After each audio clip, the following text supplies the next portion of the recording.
Bom dia, meus queridos alunos do segundo ano. Como vocês estão? Como foi a semana de vocês? Foi tudo tranquilo? Essa semana a gente aprendeu muito, a gente fez atividade, a gente brincou, a gente se divertiu, né? E hoje a gente tá finalizando essa semana com a atividade de matemática em folha, onde eu tô trazendo probleminhas matemáticos para vocês, tá? Com as ideias que tia fala tanto nas aulas dela de matemática. E antes da gente começar com a nossa videoaula, como sempre, eu vou fazer a chamada de vocês, tá? E eu peço que vocês continuem colocando aqui nos comentários de vocês que estão presentes, porque isso ajuda muito tia a acompanhar vocês pelas redes, tá certo? Então vamos lá fazer a chamada.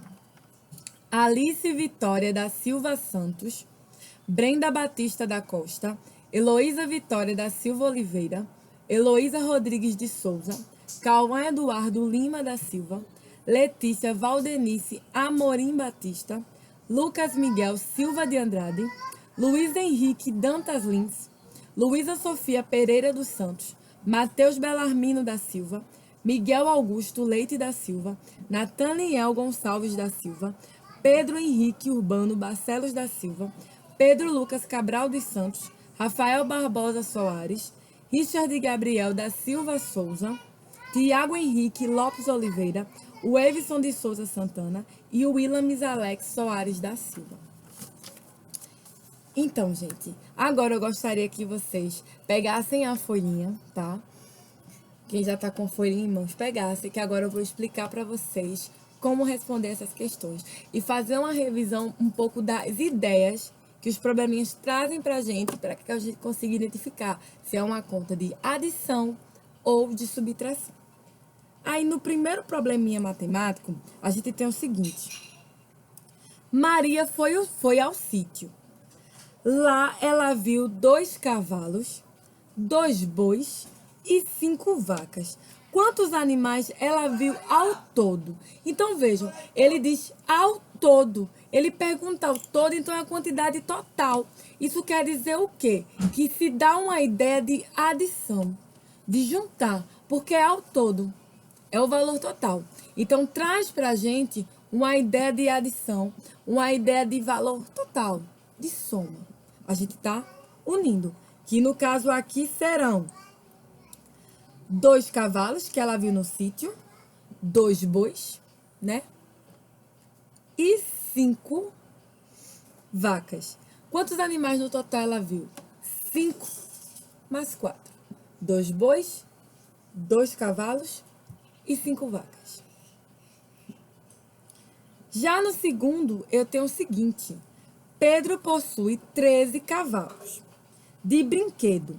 No seu aniversário, ele ganhou 10 vaquinhas e 12 carneirinhos para comporem sua fazendinha. Quantos brinquedos Pedro ficou ao todo? De novo, novamente uma ideia de total. Ao todo. Quantas ela ficou no total? Novamente traz para a gente essa ideia de totalidade, de total, ao todo.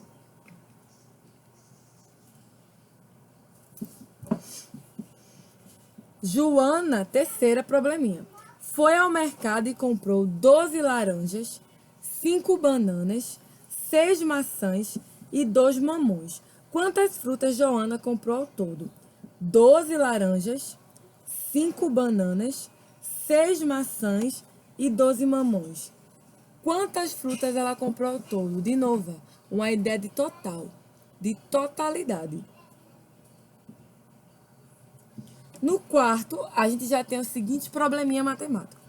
Júlia tem uma coleção de 20 acessórios de brinquedos para suas bonecas. Sua irmã Jennifer quebrou 5 delas. Com quantos brincos Júlia ficou? Ela tinha 20 acessórios para a boneca. Sua irmã Jennifer quebrou 5, tá? Com quantos brincos Júlia ficou? Ela tinha 20 acessórios e a irmã dela quebrou 5. Tinha 20, que é 10 mais 10, 20. E a irmã dela quebrou 5. Com quanto ela ficou? Se quebrou, quer dizer que tinha, é uma ideia de retirar.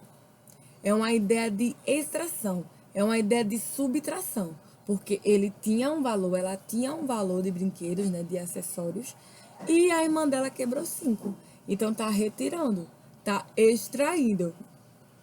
Subtração. Quinto quesito e último. Daniel tem 16 carrinhos de brinquedo. Desses, seu primo quebrou 5 carrinhos. Desses 16 que ele tinha, o primo dele quebrou 5. Ele chorou tanto que a mamãe comprou mais 6 carrinhos para Daniel. Com quantos carrinhos Daniel ficou? Então preste atenção. Aqui tem uma ideia de subtração e uma ideia de adição. O que é que acontece aqui? A questão fala claramente que Daniel tinha 16 carrinhos. Ele tinha esse valor. E aí o primo dele quebrou 5. Então quanto é 16 menos 5? 16 menos 5. Quanto é que é? Quanto é que vai ficar? E aí, nesse valor, o que é que vai acontecer? Como ele chorou muito, é o que foi mostrado pra gente, foi dito na questão, a mãe dele comprou mais 6 carrinhos. Então, ele tinha 16, o primo dele quebrou 5. Então, é 16 menos 5. Vocês vão ter que encontrar esse valor. E aí, quando encontrar esse valor, você vai somar, tá certo? Somar esse valor a 6 carrinhos, tá? Que Daniel ganhou, que a mamãe dele comprou, para descobrir qual foi o valor total de carrinhos que ele recebeu. Então, gente, essa é a atividade de matemática, tá certo? Em folha, tá? Para vocês. Essa é a atividade de matemática. E aí, eu agora peço que vocês peguem a atividade de religião, a folha de religião. Tá? Agora a gente vai sair de matemática e vai entrar no ensino religioso, tá? E eu gostaria que vocês pegassem a folha, porque a gente vai trabalhar a parábola do joio e do trigo. E eu queria que vocês acompanhassem esse raciocínio, certo? Posso começar, né, gente? Vocês já estão com a folha. E aí, o que é que a gente tem aqui?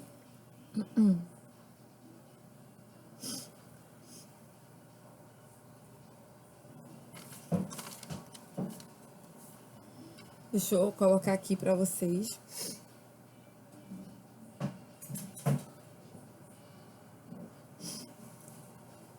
A parábola do joio e do trigo. Que eu separei para mostrar para vocês agora, na explicação.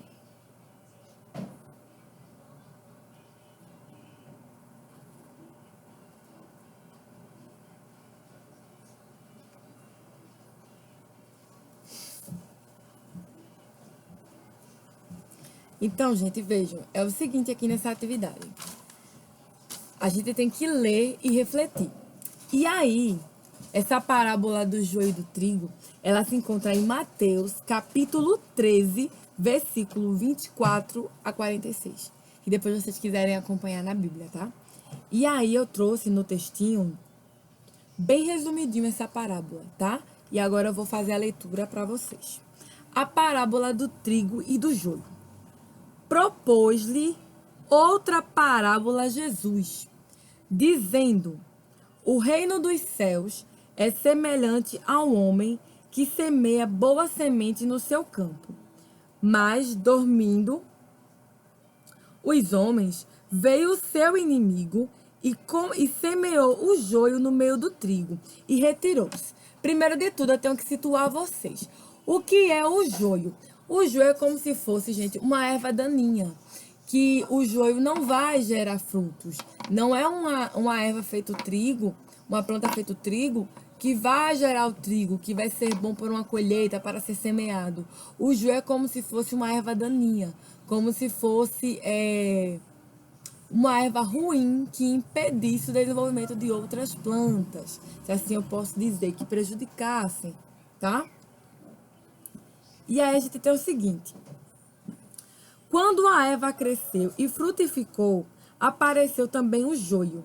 E os servos do pai de família, indo falar com ele, disseram-lhe: Senhor, não semeaste tu no teu campo boa semente?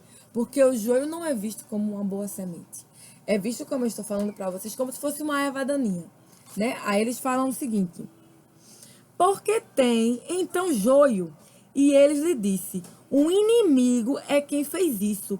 E os servos lhe disseram: queres, pois, que vamos arrancar o joio do meio da plantação?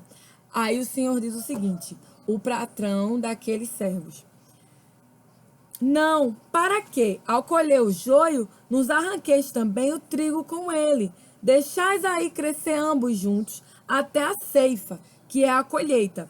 E por ocasião da ceifa, direi aos cafeeiros: colhei primeiro o joio e atai-os em molhos para queimar, mas o trigo ajuntai no meu celeiro. Então vejam, vamos fazer aqui uma reflexão sobre essa parábola que Jesus contou aos seus discípulos, sobre o joio e o trigo.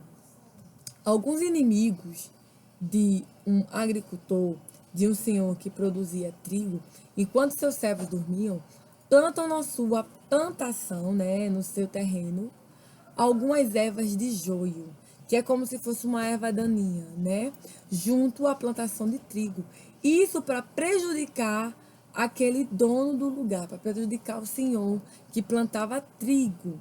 Eles queriam prejudicar, para que aí o Senhor não tivesse sua colheita de trigo. Só que o que acontece?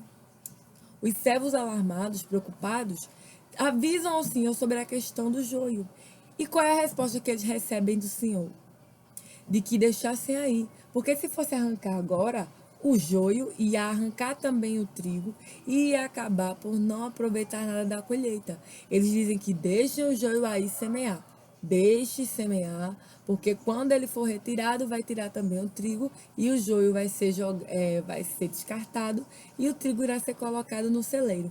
Então, o que eu quero trazer para vocês como reflexão é que foi tentado pelos inimigos desse Senhor fazerem um mal a ele, que era plantar o joio. Só que ele teve outra atitude. Ele não mandou tirar o joio de forma imediata, porque isso ia prejudicar a sua plantação de trigo.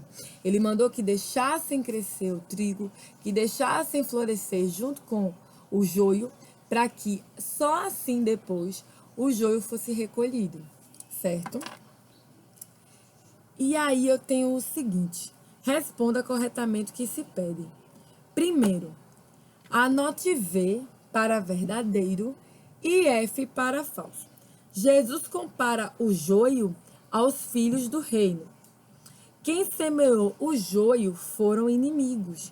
O Senhor ordenou a seus servos que recolhessem o joio com o trigo.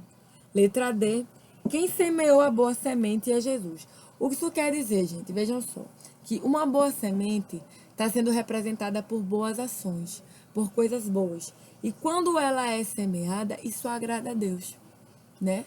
Porque você está semeando boas ações, você está semeando o bem, não está fazendo mal, como diferente dos inimigos desse Senhor, que queriam fazer o mal a ele, semeando o joio no meio do trigo. Segundo, quando o inimigo semeou o joio, qual foi o momento que os inimigos invadiram aquele terreno e invadiram o joio? Tem na parábola. Terceiro, vocês vão conversar com os pais de vocês sobre o que vocês aprenderam sobre essa parábola e escrever no espaço abaixo. Qual a lição, gente, que vocês tiram dessa parábola? Onde eu acredito que a gente tem que sempre fazer o bem, a gente nunca semear o mal, não é isso? Então essa é a resposta pessoal. Qual é a lição que vocês tiram dessa parábola, tá?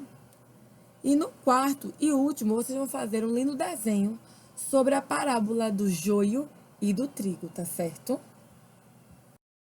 Agora, gente, eu queria contar para vocês uma outra parábola que já tem uma história totalmente diferente da primeira. A gente falou sobre o joio e o trigo e agora eu vou contar uma parábola do fazendeiro rico, tá? Então, veja, eu quero que vocês prestem bem atenção nessa história, porque depois eu irei fazer uma análise com a primeira parábola que a gente ouviu e essa agora. Jesus preveniu a todos que estavam com ele: tenham muito cuidado para não serem avarentos. Avarento, gente, quer dizer ganancioso, né? Porque nem o rico pode garantir a vida para si mesmo. E lhes contou uma história. Então, Jesus está contando essa história para os seus discípulos, né? Ele conta essas parábolas aos seus discípulos. E ele diz o seguinte: nos campos de um fazendeiro rico, o trigo crescia em abundância. Aquele homem pensava: que vou fazer com toda a minha colheita? Não sei onde vou armazenar tanto trigo. Afinal, teve uma ideia: vou derrubar os meus celeiros e construir outros maiores. Neles vou guardar o trigo e os outros produtos da lavoura. Então estarei garantido e direi a mim mesmo: agora você está bem provido de tudo. As provisões vão durar muitos anos. Já não precisava trabalhar. Agora é só comer, beber e aproveitar a vida. Mas Deus disse àquele homem: você é um louco. Esta noite mesmo você vai morrer. Para quem fica tudo o que você armazenou? Jesus falou: assim acontecerá com todas as pessoas que amontoam riquezas para si mesmas, mas que não são ricas diante de Deus. Essa história está em Lucas, capítulo 12, versículo 15 a 21. Então, o que eu quero dizer aqui é que na primeira parábola, o fazendeiro, ele em nenhum momento, o Senhor, em nenhum momento foi avarento. Em nenhum momento ele quis tirar o joio de toda forma para livrar o trigo daquele joio e acabar perdendo a plantação. Pelo contrário, ele resolveu deixar crescer, dar tempo ao tempo, ter paciência, para que aí só depois ele viesse a arrancar o joio junto com o trigo, para que ele não perdesse a colheita. Mas esse fazendeiro, o que a gente pode falar desse fazendeiro? Ele não foi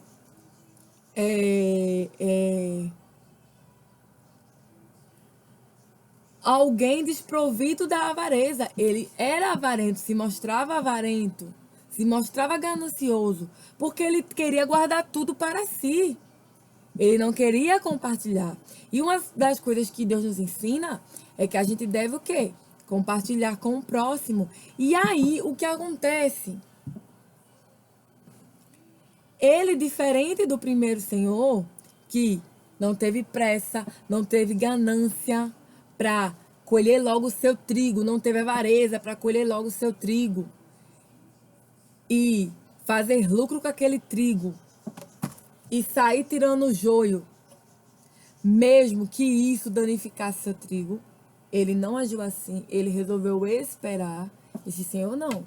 Ele quis guardar todas as riquezas de uma vez só. E a gente vê que isso é um sinal de avareza. Eu também agora quero ler para vocês outra parábola. A seguinte aqui: a ovelha perdida. Vejam só. Muitos cobradores de impostos e pecadores procuravam Jesus para ouvi-los. Eu estou lendo para vocês algumas parábolas que eu acho interessante e que tem a ver com essa noção de bondade, de colaborar, de não ser avarento, né? De ajudar ao próximo, né? Os fariseus e os doutores da lei se aborreciam com isso e diziam: ele se dá bem com os pecadores e até come com eles. Então Jesus contou-lhe uma história. Faz de conta que um homem tem 100 ovelhas. Se ele perder só uma ovelha que seja, ele não há de deixar no pasto as 99 para poder procurar a ovelha perdida até encontrá-la? E quando a encontra, fica toda feliz. Carrega no ombro e volta com ela. Ao chegar em casa, diz a seus amigos e vizinhos: alegre-se comigo, minha ovelha estava perdida e eu a encontrei. Jesus disse: assim acontece com Deus que está no céu. Ele se alegra com cada pessoa que muda de vida. Lucas capítulo 15, versículo de 1 a 7. Vejam o que Jesus traz para a gente com essa parábola. De que, novamente, a gente não pode ser ganancioso, a gente não pode ser avarento. Por quê? O pastor perdeu uma ovelha, mas ele tinha 100, perdeu só uma. Mas aquela única ovelha fazia a diferença. Ele não ia deixar ela sozinha ali perdida. Porque se ele não se importasse, ele iria embora. Ele não ia mais se importar com aquela ovelha. Ele ia embora e aí já tinha 99, não precisa me importar com essa única que está perdida. Mas ele não. Ele se importou. E se ele fosse embora, ele não se importasse, ele ia mostrar que ele era ganancioso, que ele só se preocupava consigo mesmo, que ele era avarento, né? Coisas que ele não demonstrou, como foi falado na parábola. Então percebam que eu trouxe para vocês hoje 3 parábolas: o joio e o trigo, o fazendeiro rico e a ovelha perdida. Onde nessas 3 parábolas a gente faz uma reflexão sobre o amor, sobre ajudar ao próximo, sobre a bondade, sobre não ser avarento, sobre não ser ganancioso, ter compaixão com o próximo, saber esperar, ter paciência. A gente analisa algumas virtudes através dessa parábola, né? E, gente, é isso. Eu espero que vocês tenham gostado do vídeo de hoje, tenham feito essa reflexão com tia, tenham gostado das parábolas. E as atividades estão bem legais para vocês responderem. E eu quero que vocês descansem esse final de semana, tá certo? E até segunda-feira, que a gente volta segunda-feira com as nossas energias renovadas. E é isso, então um beijo pra vocês, meus queridos do segundo ano, um cheiro. Tô com saudade de vocês, dos nossos encontros diários, e é isso. Tchau, meu amor. Tchau, tchau, tchau, meus amores. Até segunda, se Deus quiser.